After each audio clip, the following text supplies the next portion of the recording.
Okay, welcome to the first podcast for Game Tech Hobby House. Today we got a few things to discuss that I thought would be of interest to people. First off, we're going to talk about internet security and your kids. Secondly, privacy online. So we got a few really big subjects to talk about this first episode, so let's dive into it. So first off, I work in the tech industry and I do technical support for people all the time. And they're always asking me, how can I protect my children online and how can I monitor what they are doing as well, so I know that they are being safe and no harm is coming to them. Now, you'd be surprised how many people don't realize that you already have the tools in front of you, you just need to know how to use them correctly. Now, some companies will come out with a device and say, oh, monitor your family with this device. You don't need that.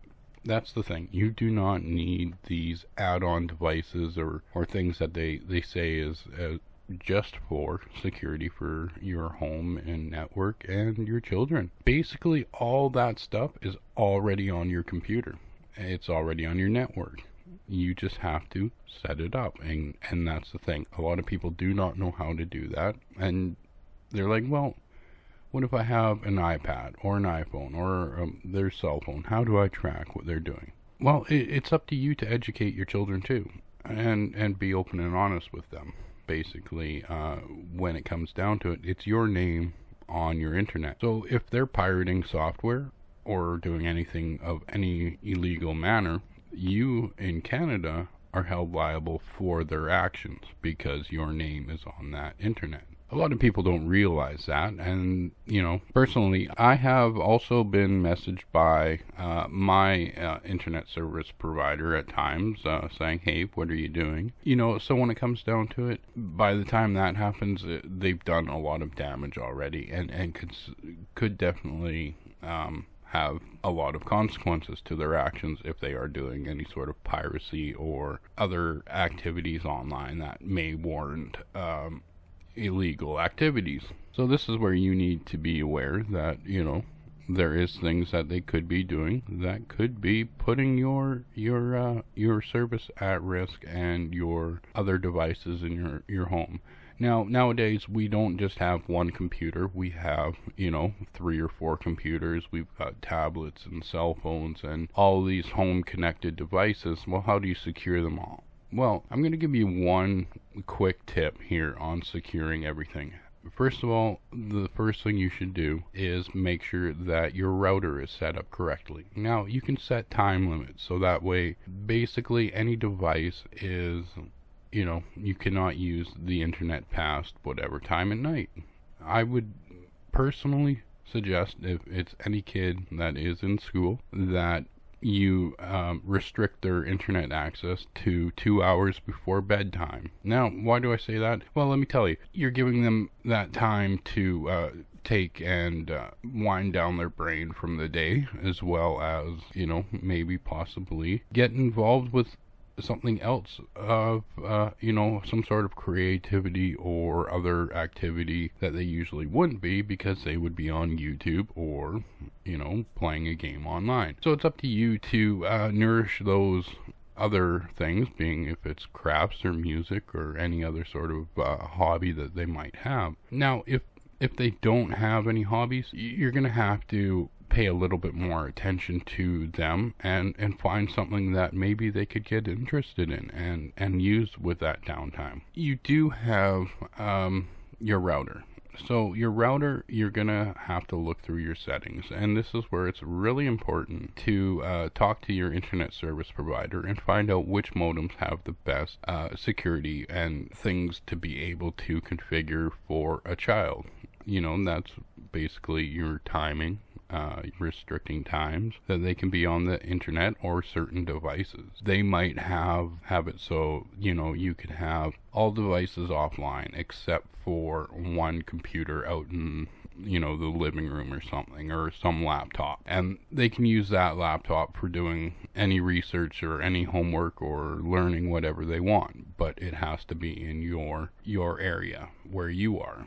So that's one thing I would suggest personally, and it has worked. I have 3 kids, and they all have hobbies. They all love to do other things, as well as watch a lot of YouTube videos and do a lot of other things online. Now, when it comes to the security and knowing what your kids are doing, there's a couple things you can do. A lot of antivirus software now have a child account for monitoring. I know there's one program, Bitdefender. Bitdefender is a great program because it does allow you to sign into mobile devices, parental control, and it'll send you reports every time the kids are doing something. You can set up different things for that. There is options when it comes to that. Well, what if your kids are smarter than that and they're just like, you know what, I'm just going to disable it. I know what my parents' password is. It's pretty weak. It's my birthday. One of my tried and tested true methods that I still employ is set up your child with a Gmail account. This is where it gets really fun, because now they have a Gmail account, they have an email address, and they're excited that they have that.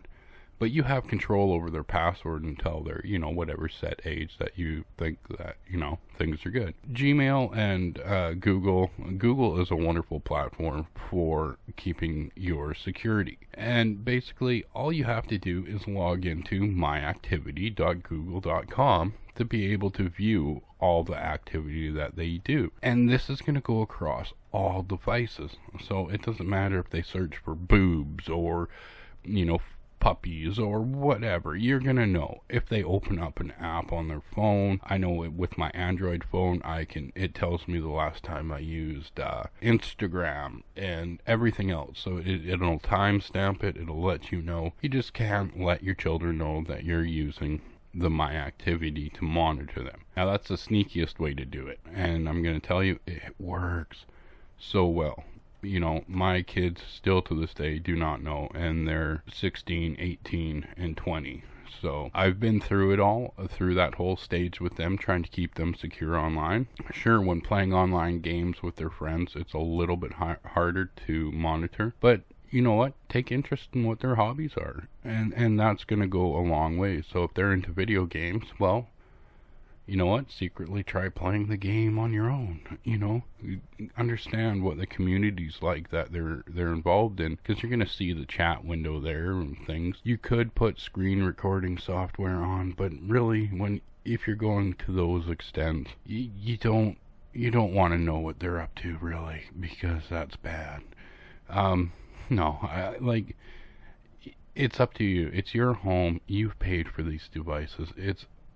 It's not their right. It's, a privilege for them to be able to use these devices and have access to the outside world. So it's up to you to limit those sessions that they do have and bring them back down to earth and get them out of the virtual world. You know what? The thing is I'm on my computer anywhere from 8 to 16 hours a day. I have my own repair shop. I play with electronics all day long as well. So I'm not one to be preaching the fact that, I know that technology is everywhere and it is hard to control. But when you're dealing with younger kids, it's essential to make sure that what you can to keep them safe. So my big thing is, keeping them safe, and by them not knowing how you're keeping them safe. And you can, like I said, you can use all these other methods of security. You can, if you really feel like, I don't know how to set up this, or I don't know how to do that,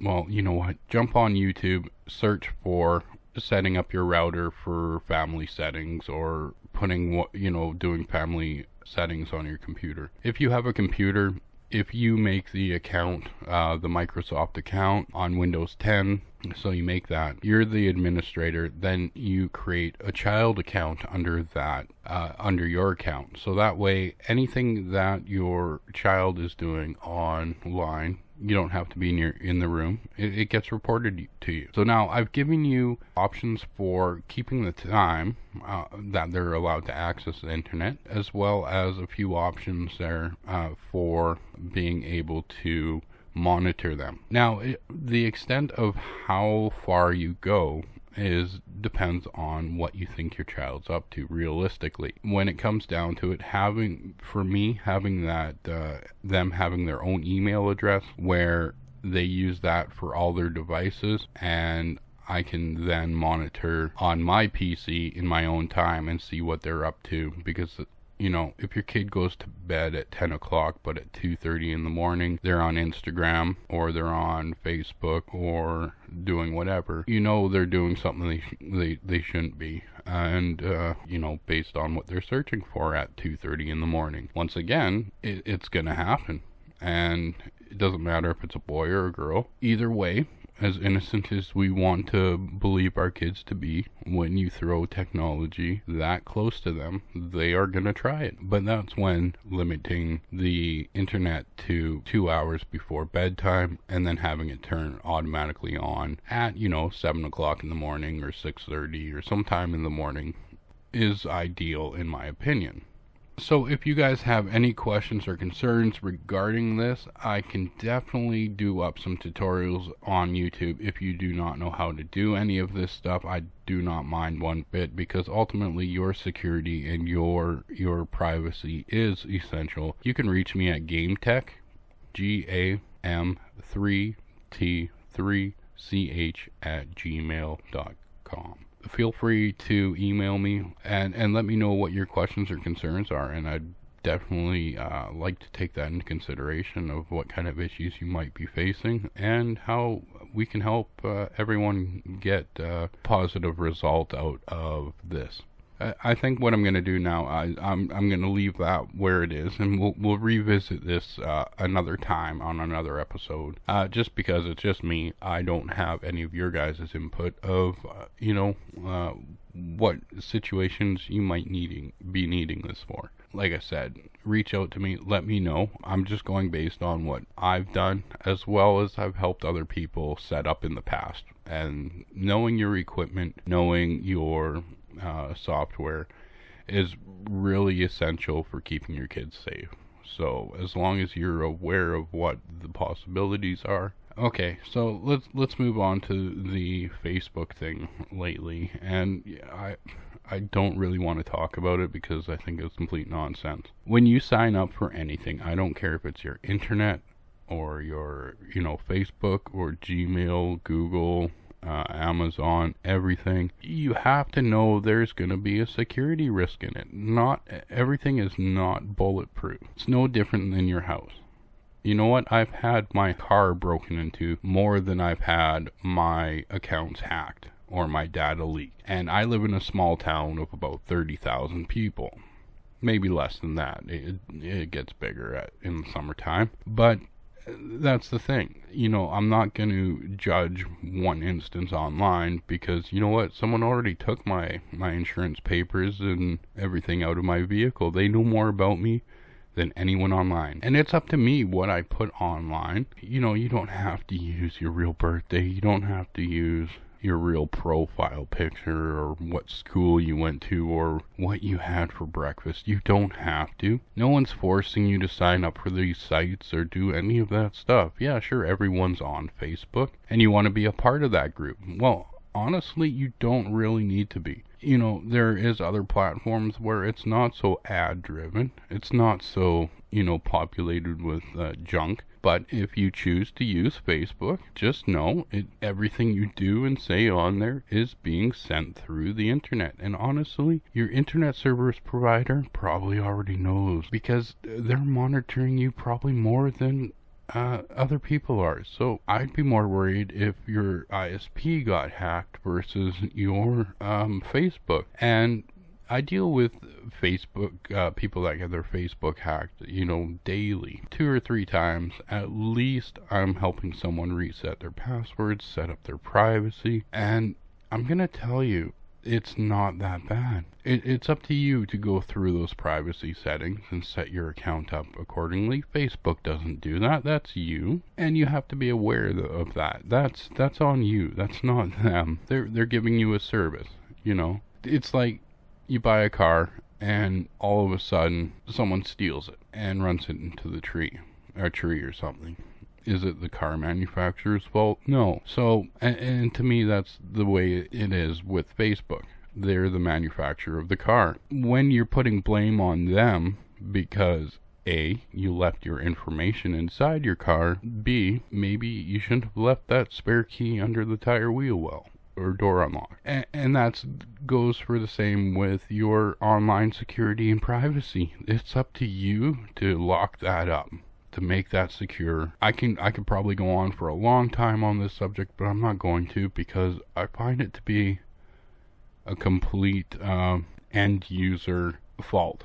Now, I listened to the whole Mark Zuckerberg addressing them, and you know what? When it comes down to it, he didn't force you to sign up, and no one thinks of, you know, oh, I got the internet, I have to get Facebook, or I have to get Google. So many people I've talked to there in the past have even said, oh, I need you to help me. Okay, what seems to be the problem? Oh, my Google's not working. Oh, your Google's not working. That is a common question. And you know what the issue is? It's their internet. Their internet has gone down, so they think I can fix their internet. Well, no. If it was an issue with Google Chrome, or, you know, another Google service, I could certainly help try to resolve those issues for you. But if you're going to have to call your internet service provider and have them check. You know, I could do the whole reboot your modem thing with them, but when it comes down to it, I've had more people go with my Google is not working, and basing that as being the internet, not Facebook. So when it comes down to it, if you're going to use this stuff, please just be safe and treat it like you would a car or any other thing that you cherish, and protect it. You do not have to put that you were born, you know, July 19th, 1981. You don't. You could say, I was born January 14th, 82. You just got to remember that that's the birth date that you used when you signed up for the service, just in case you need to recover your account at any time. So you do not need to use your actual birthday.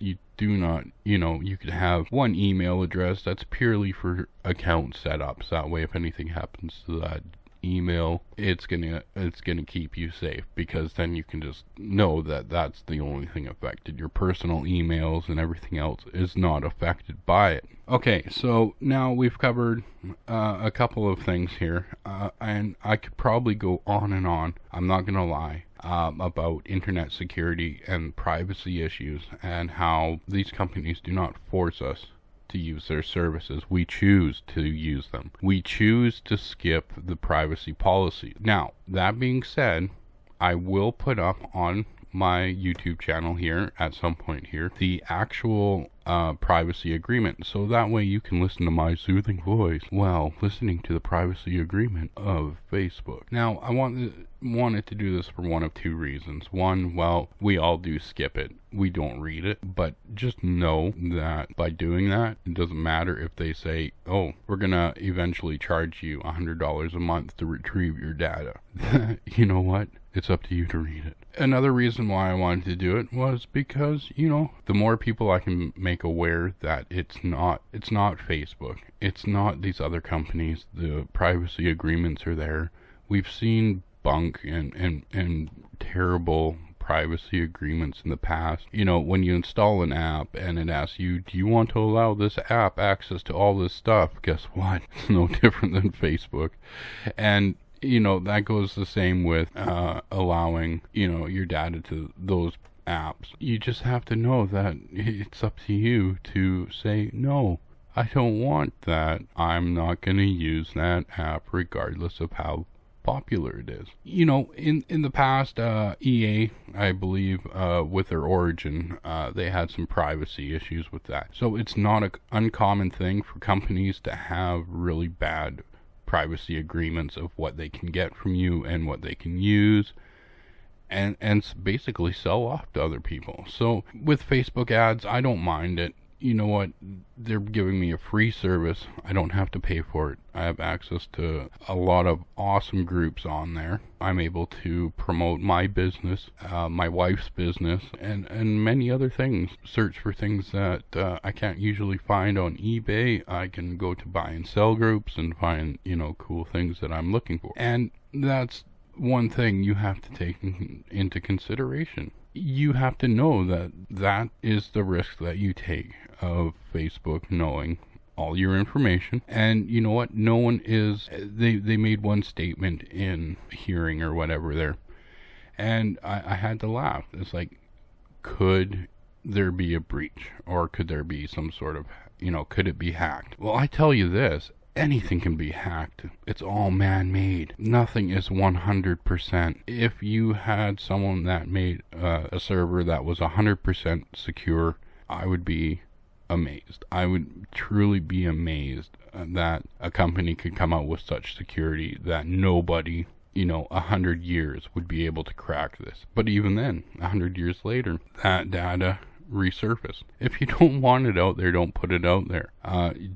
You don't have to be honest of your, like I said, your birth date, and even when you're purchasing things online, do not use an actual credit card. Use a prepaid one, so that way when your Amazon account gets hacked like mine did, there's no money there for them to take because it's loaded up when I need to use it for online purchases. So there's lots of little steps that you can take to be safe and secure online. It's up to you to learn them, and I hope I've given you a few ideas of how you can do that and be a little bit more safer and feel okay, because it's not a scary internet. It's not. It's pretty night and day.